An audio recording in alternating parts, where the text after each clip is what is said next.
Hello, it's Ian here again from Hiker Hall. I'm just going to show you what I've done to some of my kit to make it lighter. Hiking around for many years and spending a bit of time with the military, I've found it really pays when you're doing it for pleasure to try and keep your kit as light as you possibly can. There are lots of options out there which you can go out and buy, products.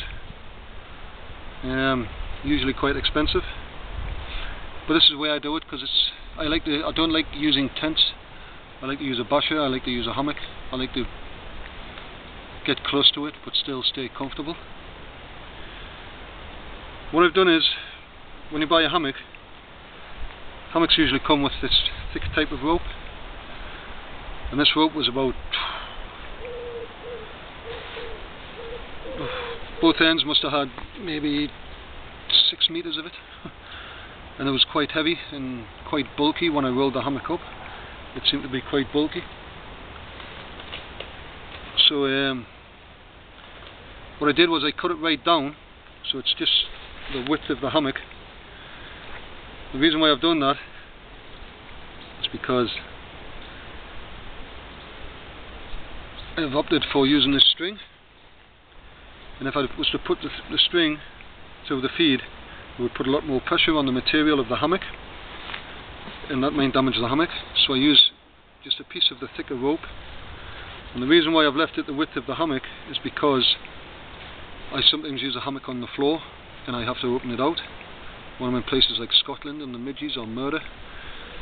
And the reason why it is because this hammock has a midgie net, not a fly net or not mosquito net, a midgie net.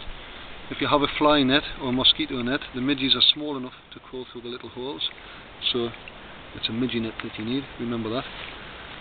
When you go to Scotland, if you've never been before, you will appreciate that bit of advice. The pegs, I've changed the pegs. Rather than using these large stainless steel hooked pegs, I now use these. 10 of these weighs 575 grams when I weighed them. When I swapped it with 10 of these, 57 grams. I lost a half a kilo.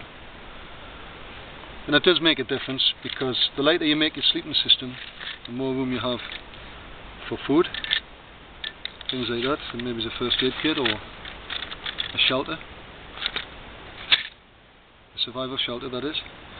I also pack these aluminous pegs. The reason why I pack these is because when I put them out during the daytime, they charge up, and on the night time I put one on each corner where the actual peg is in the ground at the end of the guy, and it tells me where the corners of my guys are. So I can basically avoid tripping over them and ripping them out the ground, and if it's wet it saves me having to fight against the weather putting it back up. The rope itself is about half the weight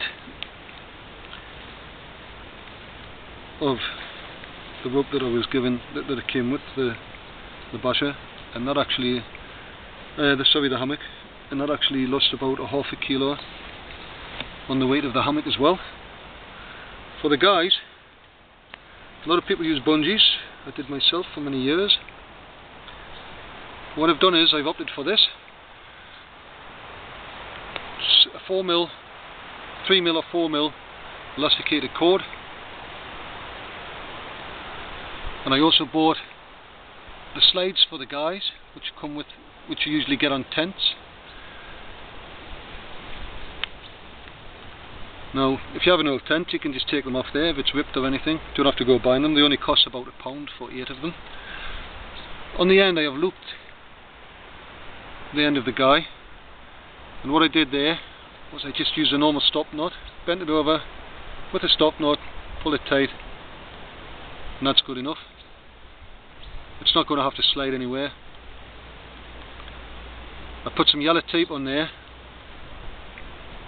I sealed the end of it with a cigarette lighter, but I put some yellow tape on there as well because it's easier to see than what the black cord is, and even the silver can be hard to see when it's lying on the ground. The other tape is a little bit more manageable, provided he's not in a cornfield or something. When this goes through the eyelet of the basher, or tarp as some people call it, or poncho, and then you can just loop it over like that, and it's quite strong. It can withstand strong winds, and the way I put the basher up anyway, it just needs to hold it in place. The winds actually push the basher down. I'll show you that later. I'll explain that later. Okay,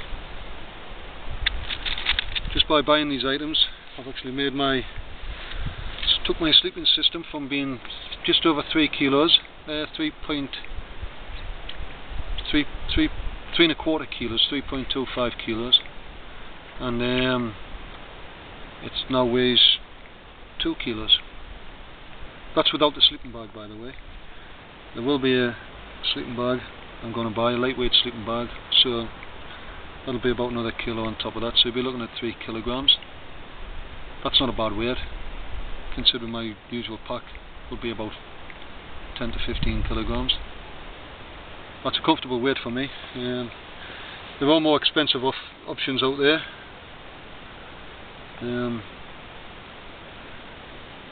But I bought these pegs and these bungees from Go Outdoors.